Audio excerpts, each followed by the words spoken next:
하나님 말씀은 먼저 고린도 전서 2장 고린도 전서 2장 그 유명한 말씀 우리 한 절만 보도록 하십니다. 2장 2절 2장 2절 우리 같이 읽어봅시다. 시작. 내가 너희 중에서 예수 그리스도와 그가 십자가에 못 박히신 것 외에는 아무것도 알지 아니하기로 작정하였습니다.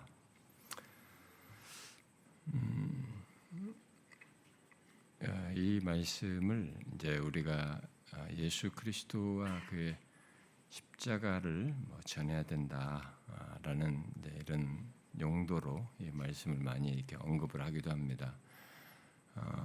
이 말씀이 나온 배경에 대해서 바울이 고린도에서 가지고 다른 걸 전하다가 실패해가지고 예수 그리스도를 전하지 않은 실패해서 이렇게 작정했다는 표현을 한 것이다라고 말하는 그런 해석자도 있고 말도 있는데 그것은 자료도 없는 근거도 없는 얘기고요. 성경에서 그런 사례를 텍스트에서 찾기는 어렵고 바울이 정상적인 얘기를 이 고린도 교회의 배경 속에서 이들이 헬라의 그런 소피아를 많이 이 세상 지혜를 이렇게 착용하는 그것을 수용하는 것 속에서 가장 이것이 핵심인 것을 밝힌 것으로 보여집니다.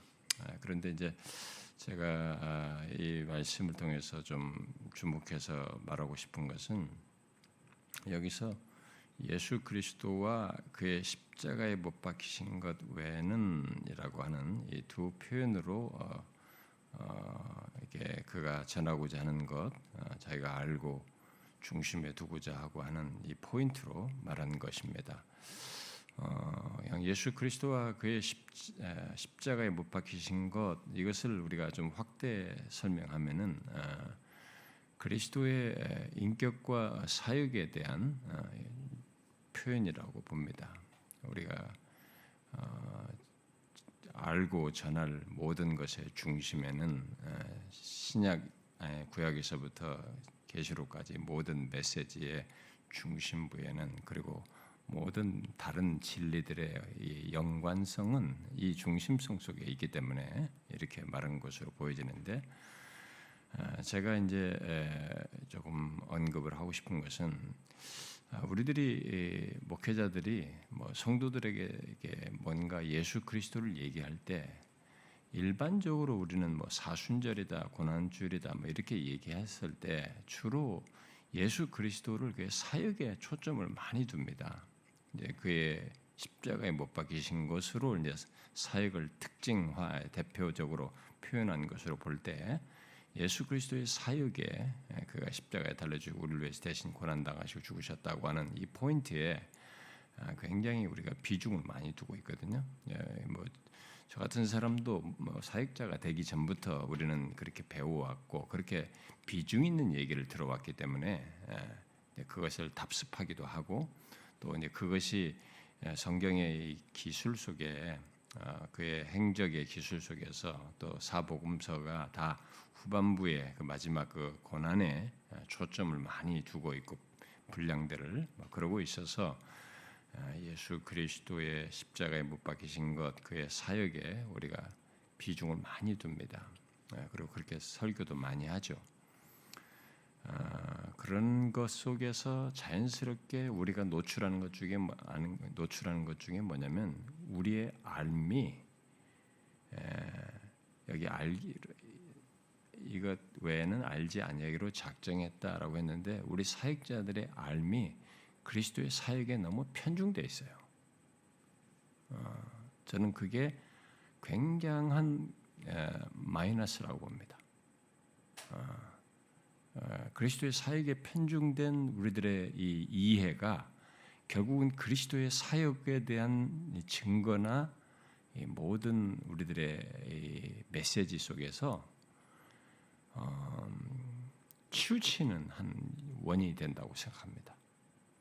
너무 감상적으로 하고 주관적으로 하고 그리고 이것을 사람에게 맞추는 얘기로 이 사역을 자꾸 도용하거나 그런 식으로 우리가 이걸 활용하는 경향도 너무 강하고, 그래서 뭐 우리 교회 와서 이제 처음 신앙생활 이렇게 와서 교회 오래 다닌 사람들도 와서 신앙생활 할 때 거듭남과 십자가를 하면서 자기들이 예수 그리스도의 뭐 십자가 이런 내용을 이렇게까지 깊이 생각을 안 해봤다. 뭐 예수 그리스도께서 고난 당하실 때에 그가 저기 겟세마네 고뇌 같은 것에서 드러내실 때 이렇게까지 하신 것에 대해서 이해를 자기는 생각을 안 해봤다라는 얘기를 거의 다 하거든요.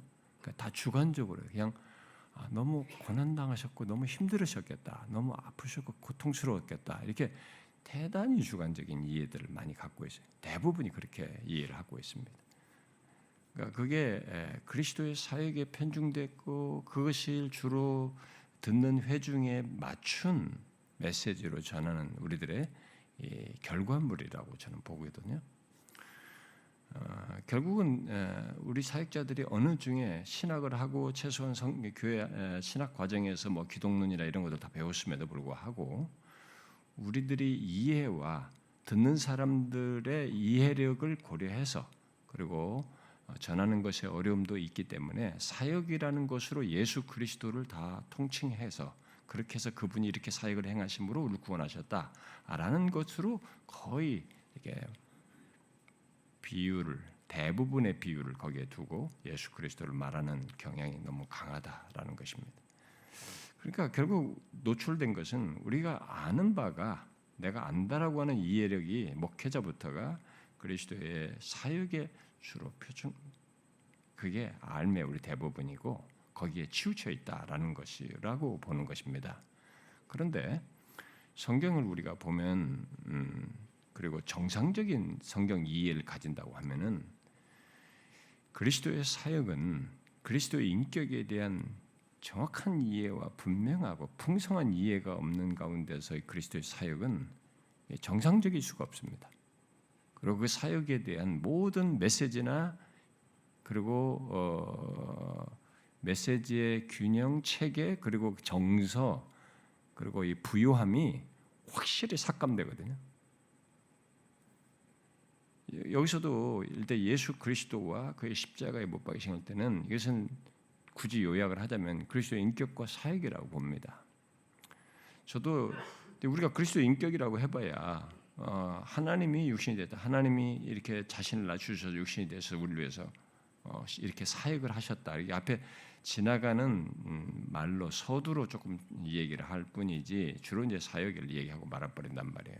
근데 이 인격에 대한 공감이 굉장히 커야만이 이 사역의 무한한 가치가 이렇게 성도들에게도 이해가 생기고 공감이 생기고 또 정상적인 주님에 대한 반응, 신앙의 반응을 가질 수 있는데 그게 우리에게 안 된다는 거예요. 우리 목사들부터가 이 그리스도의 인격에 대한 이해를 신학교 이론으로 알고 있지 교리적인 지식으로 알고 있지 이 실체를 이 사역과 분리할 수 없는 이런 사역의 장본인이신 그분에 대한 이해가 풍성하지가 않다는 겁니다. 거기서 불붙는 마음이 벌써 안 생긴다는 거예요. 하나님 자신이 하나님의 아들이 육신을 취하셔서 이렇게 행하신 것이 그 간단하지만 옛날에 그 칼케돈 신조를 쓸 때 전후나 그 앞선 믿음의 선배들이 그 인격에 대한 탐복의 표현들이 굉장히 많거든요.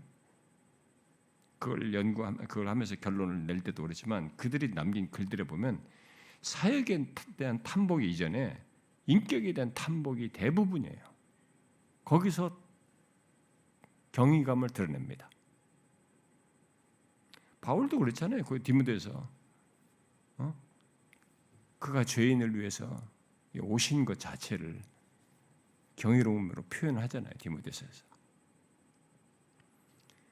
우리는 예수 그리스도를 그의 인격에 사역에 앞서서 인격에 대한 이해가 나는 목회자들에게 굉장히 깊어야 된다고 생각하고요. 그것이 우리의 심정을 이렇게 부유하게 해야 된다. 불붙는 마음을 갖게 해야 된다.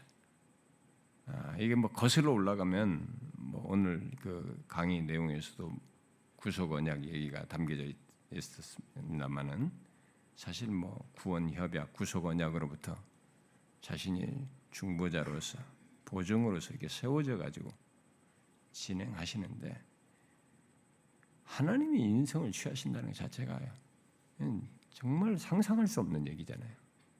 무한하신 분이 유한한 몸을 입고 하신 거예요. 근데 거기에 깊이 들여다보면 여러분들이 기독론 같은 것도 책을 이렇게 보게 되면 사역은 상대적으로 이렇게 뭐 제사장, 왕 이렇게 선지자직 이렇게 하면서 높아지심과 낮아지심 이게 이런 것으로 요약을 해서 하지만 사실 논쟁이 많아서 그렇지 사실 인격이 그만큼 우리를 많이 생각하게 하는 내용으로 이렇게 방대해요. 기독론에 쓴 책들도 보면은 우리는 그리스도의 인격을 이렇게 축약된 표현이 아니라 최대한 들여다볼 수 있는 데까지 우리 계시된 것에서 이해까지 설명 가능한 데까지 이런 신비의 존재의 걸음걸음이고 행하십니다. 그래서 사역에서의 그의 모든 모습은 단 그 태중의 잉태에서부터 시작해가지고 이 땅에서 사시는 그 한 걸음 한 걸음에 단 한순간조차도 신비가 아닌 것이 없는 그런 사역이라고 하는 것에 대한 이해를 이 전하는 자부터 좀 가지고 있어야 되고 듣는 자들이 거기에 대한 공감이 있어야 돼. 그런데 이 구원자에 대한 새로운 이해를 가져야 되고 자기가 이 구원자를 이 예수 그리스도가 하나님의 육신이 되셔서 우리를 구원하신 신인이신 그리스도와의 관계에 있고 그를 믿는다는 것의 복됨이 얼마만큼 영광스러운지를 이 그리스도에 대한 명확한 인격에 대한 이해와 사역에 연결된 것 속에서 이들이 이해를 하고 그래서 신자됨과 기독교라는 것의 가치가 바로 이 신인이신 그리스도의 모든 가치가 있다라는 것을 이들이 자기 자신의 신앙과 삶에서도 가지고 있어야 돼요. 중심부에. 저는 한편에서 이런 생각이 듭니다. 우리들이 그리스도의 사역에 편중되기보다 그것에 앞서서 그런 얘기를 할 때는 항상 이 그리스도의 인격에 대한 이해를 바탕으로 해야 되고 여기에 대한 우리의 암과 또 묵상의 깊이가 꼭 수반이 돼야 된다고 생각해요. 그리고 그 과정 속에서 내가 먼저 내 마음이 깊은 감동 속에서 어떤 사역의 얘기를 하더라도 그렇게 말할 수 있어야 된다. 그리스도 인격에 대한 이런 이해와 감동이 없으면 나는 이 예수 그리스도를 이렇게 이용하는 것이라고 봐요. 사역을 해가지고 우리를 위해서 이렇게 하셨다라는 뭐 듣기 좋은 얘기로 해서 우리를 말하는 것이지 정말 오신 그분에 대한 신이신 그리스도에 대한 정확한 이해 속에서 그 내용들을 전하는 것은 아니라고 보거든요. 그래서 저는 사역자가 되어서 말씀을 전하기로 시작하게 되었다면, 자기가 말씀을 전하는 자가 되었다면, 이 그리스도를 아는 데에서 우리가 많은 시간을 복음의 중심성을 가지는데 여기를 아는데 모든 것에 비중을 둬야 되겠습니다만 그 내용에는 사역에 앞서서 인격에 대한 이해를 굉장히 많은 시간을 할애해야 된다. 내가 아는 데 있어서. 증거에 있어서는 어떨지 모르겠어요. 이 사람들이 듣기 어려워하는 문제가 있을 수 있기 때문에 뭐 위격적인 연합이라든가 이런 단어들이 어려울 수 있지만 그러나 진짜 하나님이 인성을 취하셔서 신인으로서 이제 하늘 보좌에 계신 조건에서도 신인으로 계시는 이분이 그래서 그 조건 속에서 계속 우리를 중보하시는 이 중보자에 대한 이 가치를 풍성히 아는 것 속에서 그분으로 인한 이런 은혜와 복, 신자됨, 그리스도인됨 이 세상의 모든 종교와 구분되는 기독교의 특별함을 말할 수 있어야 되지 않나. 그런 신앙과 삶의 가치를 이들이 이해하고 갖도록 도와야 되지 않나. 이런 생각이 듭니다. 저는 우리 사역자들이 그리스도의 사역에 앞서서 인격에 대한 이해를 아는데 많은 시간을 좀 투자하면 좋겠다고 봅니다. 제가 어려서부터 교회에서 자라고 배웠고 저조차도 이게 사역자로서의 초기 사역을 지나온 과정에서 보면은 사역에 편중돼 있어요.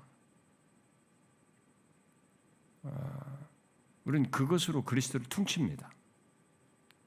근데 그럴 수 없어요.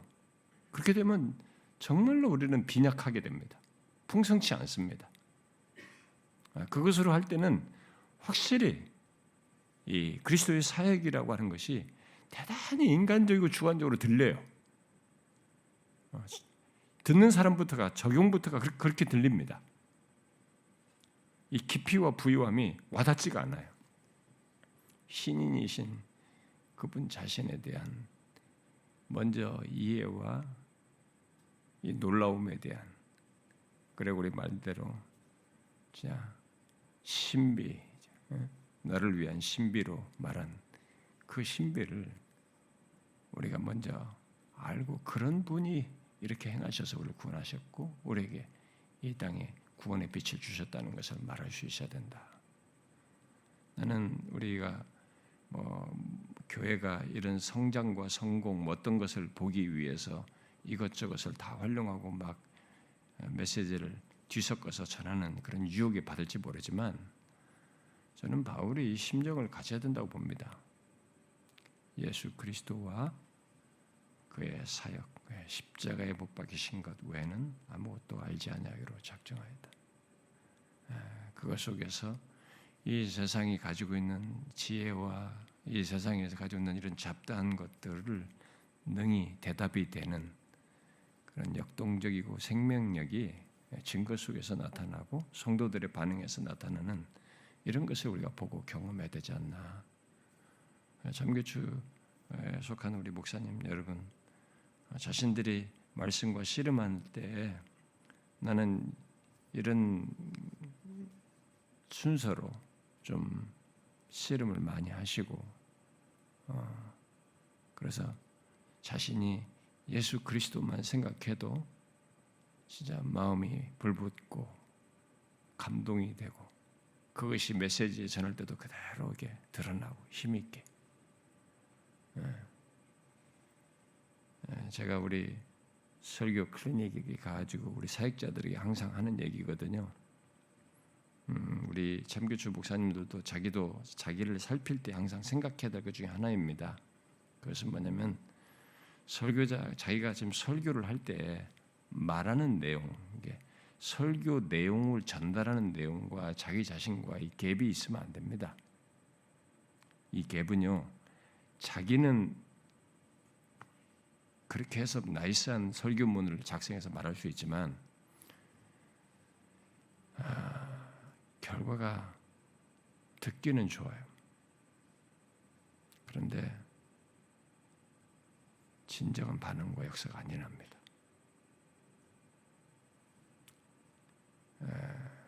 그게 성령의 역사예요. 자기가 전하는 메시지와 내가 갭이 없어야 돼요. 내게 확신한, 내가 감동한, 부인할 수 없는, 말하고 싶은 확신한 이 예수 그리스도와 그의 십자가를 말할 수 있어야지. 이걸 나와 자기가 감동도 없고 여기에 대한 이해의 깊이가 자기의 부유하지도 않은데 이렇게 갭 있는 얘기를 떠들어대면 나이스한 강의는 될 수 있어요. 그러나 성령께서 역사하시는 말씀 선포는 안 됩니다. 그건 여러분들의 현장에서도 볼 수 있습니다. 그리고 교회 역사 속에서 보면은 그 흔적들이 그대로 있어요. 그래서 우리 교회 사역자들이 그것 때문에 씨름하거든요. 그게 안 돼가지고 힘들어요. 그리고 그건 표시가 납니다. 정말 예수 그리스도의 인격에서부터 그의 위격에서부터 우리 마음이 감동이 돼야 된다. 하나님이 육신을 입고 오셨다는 것 자체가 이게 세상이 놀랄 얘기고 그런 존재로 신인으로서 그 굴욕을 당하시면서 자기를 한없이 낮추셔서 행하셨다는 것 자체가 이건 너무너무 기이한 일이고 그러시는 그 순간순간 걸음걸음이 모든 것이 신비이고 우리를 향한 무한한 은혜인 것이 공감이 돼야 되거든요. 나한테 그런 게 있어야 된단 말이에요. 생각만 해도 베르나드처럼 구주를 생각만 해도 내 마음이 좋거든. 그 심정이어야 되거든요. 저는 이런 부분에서 우리의 마음을 좀 많이 쏟고 시간을 쏟고 연구를 하고 말씀을 증거할 때도 이런 부분에서 좀 명확하면 좋겠습니다. 기도하겠습니다.